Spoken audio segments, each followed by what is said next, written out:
চাকি দিয়া হয় পথাৰত এনেকৈ পুতি ইয়াৰ ওপৰত চাকি দিয়া হয়। এয়া হৈছে পৰিৱেশ সুন্দৰ, খুব ধুনীয়া, খুব নিপুল। এয়া হৈছে ধান কাটিবলৈ যোৱা, গৈ থাকা। এয়া ধান কাটিবলৈ যোৱা, এয়া কাঁচি লৈ পেলাই ধান কাটিবলৈ যোৱা ডাৱৰী, এয়া ডাৱৰী। এয়া হৈছে সোণগুটি। এয়া ঘৰলৈ যেতিয়া ধান কাটে তেতিয়া সোণগুটি লৈ লখিমী ঘৰলৈ লৈ আহে। এয়া লখিমী লৈ আহে আৰু ইয়াৰ পিছত নখোৱা হৈ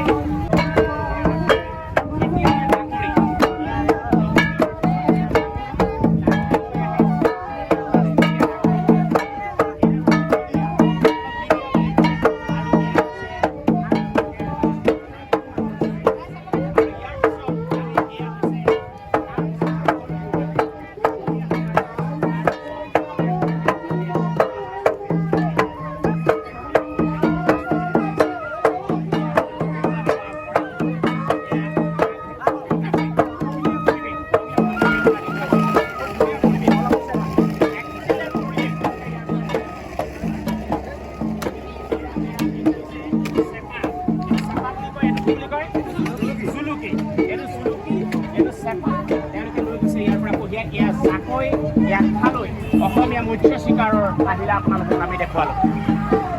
ইয়াৰ পৰিৱেশ আপোনালোকে খুব ধুনীয়াকৈ ইয়াত দেখা পালে। আৰু এয়া সাহিত্যৰথী লক্ষ্মীনাথ বেজবৰুৱা, অসমৰ ভাষাৰ অন্যতম নক্ষত্ৰ পূজাৰী সাহিত্যৰথী লক্ষ্মীনাথ বেজবৰুৱা। আৰু পিছফালে বিভিন্ন শংকৰদেৱ, তদুপৰি মূল জীৱনৰ শিকৰ প্ৰতি দিশৰ প্ৰতি ককা দেউতাৰ তেওঁ যিমানবিলাক কিতাপ আছিল লক্ষ্মীনাথ বেজবৰুৱাৰ সকলোবিলাক ফুলবাৰী কিতাপৰ ইয়াত দেখুওৱা হৈছে।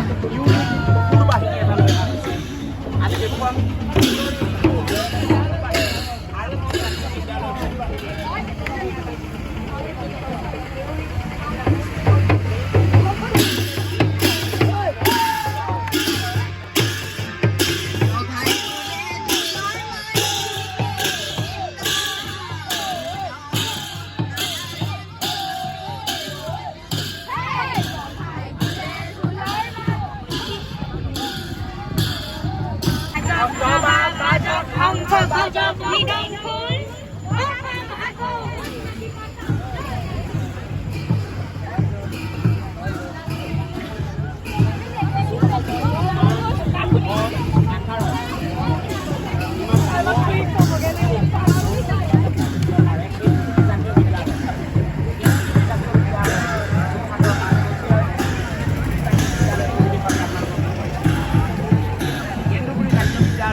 যোৰহাটৰ এখন অগ্ৰণী জাতীয় বিদ্যালয় হৈছে। আৰু তাৰপিছত ৰাসৰ এটা ছবি আহি আছে। কৃষ্ণ, নাৰায়ণ, লক্ষ্মী, ব্ৰহ্মা, শিৱ ৰাসৰ এটা ছবি ইয়ালৈ লৈ অহা হৈছে। আমি আপোনালোকক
ৰাজ্যিকসমূহক আমি আমাৰ তৰফৰ পৰা আন্তৰিক শ্ৰদ্ধা কৃতজ্ঞতা আৰু সন্মানৰ শৰাই আগবঢ়াইছোঁ। আৰু আপোনালোকৰ সন্মানৰ শৰাই লৈছোঁ। ছাত্ৰ ছাত্ৰী প্ৰত্যেকজন শিক্ষাগুৰু প্ৰত্যেকজন অভিভাৱকলৈ আমাৰ সভাগত উপসমিতি তথা ৰাজদূতৰ ফালৰ পৰা অশেষ কৃতজ্ঞতা জ্ঞাপন কৰিলোঁ। লগতে বহুত ধন্যবাদ যে তেওঁলোকে এই শোভাযাত্ৰাটোত ইমান শৃংখলাবদ্ধভাৱে